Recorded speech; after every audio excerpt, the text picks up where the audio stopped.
আসসালামু আলাইকুম। দেশ বিদেশ টিভি থেকে হুসেন বলছি। আমার চ্যানেলে সবাইকে স্বাগত। এই যে নির্বাচনের একটা আওয়াজ চলতেছে সব জায়গায়, সেখানে দেখা যাচ্ছে জামাত, বিএনপি, এমনকি নাগরিক পার্টি সবার মধ্যে একটা প্রিপারেশন চলতেছে, নির্বাচনী প্রিপারেশন। এই যে ঈদ গেল, ঈদে অনেক দলের নেতারা যার যার এলাকায় গিয়েছেন, গণসংযোগ করেছেন, মানুষকে কোলাকুলি করছেন, মানে জানান দিয়েছেন যে আমি আসতেছি। এখন আওয়ামী লীগের নেতারা গা ঢাকা দিচ্ছেন, তারা কর্মীরা আছেন এখনো গ্রামে গঞ্জে, পাড়ায় পাড়ায়, মহল্লায় মহল্লায়, সব জায়গায় বিরাজমান। মানে এরা আছে সুযোগের অপেক্ষায়। কিন্তু সুযোগ কিন্তু এসছে। নির্বাচন সম্ভবত ফেব্রুয়ারিতে হবে, খুব বেশি বাকি নেই, 8 মাস। এখন আওয়ামী লীগের প্রস্তুতি কি? তারা কি নির্বাচনে যাবে, নাকি আন্দোলনে যাবে, নাকি তারা ওই ধুকে ধুকে মরবে? কোনটা তারা সিদ্ধান্ত? এখন আমি যদি বলি, ধুকে ধুকে মারার ইতিহাস তাদের নাই। মানে কঠিন বিপদে ঘুরে দাঁড়ানোর শক্তি রাখে। এহিয়া খান, আইয়ুব খানকে পড়ুয়া করে নিয়ে এই দল। কিন্তু এখন প্রেক্ষাপট কিন্তু ভিন্ন। কারণ সেই ৭১-এ যে প্রেক্ষাপট ছিল, সে সময় জাতি বিভক্ত ছিল না। এখন কিন্তু জাতির মধ্যে বিভক্তি আসছে। তবে আওয়ামী লীগ যতই কোণঠাসা থাকুক, আওয়ামী লীগের উঠে দাঁড়ানোর সময়ের ব্যাপার মাত্র। এখন দরকার কি, যে আওয়ামী লীগের স্মার্ট স্টেপ। এখন ওই যে ইরান ইসরায়েল যুদ্ধ যেটা আমরা দেখতেছি, এখন এটা যদি আপনি বিশ্লেষণ করেন, তাহলে কি দেখবেন? ইসরায়েলের কৌশলের কাছে প্রথমেই ধরা খাইছে ইরান। কিভাবে? ইসরায়েলের গোয়েন্দা সংস্থা মোসাদ খুদ ইরানের ভিতর ঢুকে মানে কেচ্ছা খতম করে দিছে একদম শুরুতে।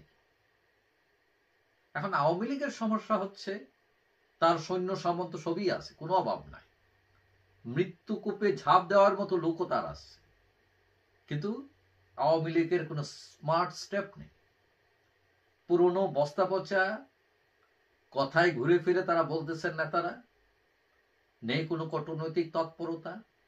এখন আপনি যদি লন্ডনের রাস্তায় ১-২০০ লোক মিলে ইউনূস সাহেবকে গালি দিয়ে মনে করলেন কেচ্ছা খতম করে দিছে, কিস্তি মাত, তাহলে কি মাত হবে?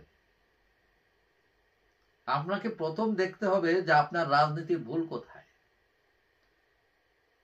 দুঃখের বিষয় হচ্ছে, যারা যারা আওয়ামী লীগকে ডুবিয়েছে, তারাই যদি পুনরায় এসে দলের মুখপাত্র সেজে যায়, তখন সে যত মিঠা কথাই বলুক না কেন, চিরা কিন্তু ভিজবে না। পাবলিক কিন্তু আপনার গোলাম না, আপনার কথায় সে হজম করতে বাধ্য নয়। তাহলে আপনার কি করতে হবে? মানে ফুরা হয়েছে পাছায়, আপনি মলম দিতেছেন মাথায়, মানে ফলাফল কি পাবেন আপনি? এখন গত 10 মাস আওয়ামী লীগের কোনো অর্জনই নেই। একমাত্র ফেসবুকে একটা পেজ খুলছে, ওইখানে আসিয়া স্টেটমেন্ট দেয়, কোথায় কে আওয়ামী লীগের পক্ষে কথা বলছে ওইটা দিতেছেন, তাদের নেত্রী শেখ হাসিনা মাঝে মধ্যে এসে কথা বলতেছেন, দ্যাটস ইট। ওই এক ফেসবুক। কোথায় আপনাদের নির্বাচনের প্রস্তুতি?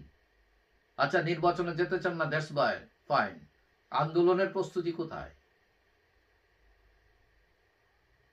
এখন কথা হচ্ছে যে রাজনীতি যদি আপনাকে টিকতে হয়, তাহলে আপনার এইম, আপনার গোল ঠিক করতে হবে, যে আপনার কিভাবে আপনি যাবেন, আপনার টার্গেট কি। আওয়ামী লীগে বললাম না, জাম দেওয়ার লোকের অভাব নাই। আপনি গোলটা ঠিক করে দেন। আপনার যদি প্রয়োজন হয়, আপনি 5 স্টেপ পিছাতে হতে হবে যৌথের কৌশল হিসাবে। কিন্তু আওয়ামী লীগ নেতাদের এরকম কোনো কৌশলই দেখা যাচ্ছে না। তারা এখনো মারমুখী।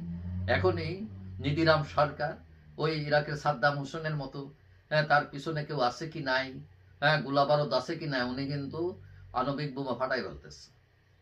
তারপরে কি হইলো? পরে গিয়ে গড় থেকে লুকায় থাকা লাগছে। এখন আওয়ামী লীগ বিশাল সংগঠন, তার সকল শক্তি আছে, কিন্তু তার নেতৃত্বের দুর্বলতার কারণে সে এখন নিজেই আটকে আছে। তার নেই কোনো প্রস্তুতি, না আছে আন্দোলনের প্রস্তুতি, না আছে নির্বাচনের। কিন্তু রাজনীতিতে টিকে থাকতে হলে আপনাকে এখনই সিদ্ধান্ত নিতে হবে যে আপনি কি চান। নির্বাচনমুখী হলে নির্বাচনের প্রস্তুতি শুরু করতে হবে, আন্দোলন থাকতে হলে আন্দোলনের প্রস্তুতি। আর যদি এগুলো কোনোটাই করতে না পারেন, তাহলে এই যে লক্ষ লক্ষ কর্মী, এরা দুঃখে দুঃখে মরবে, এরা অন্য প্ল্যাটফর্মে চলে যাবে।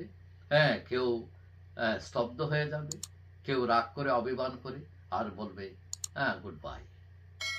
এবং এটা দেশের জন্য খারাপ, আওয়ামী লীগের জন্য খারাপ। কারণ সুস্থ রাজনীতিতে আওয়ামী লীগের যেমন অবদান আছে, এবং অনেক গত 15 বছরে আওয়ামী লীগের অনেক বদনামও আছে। এই বদনামটা গুছিয়ে আওয়ামী লীগ চাইলেই কিন্তু পারে আবার দাঁড়াতে।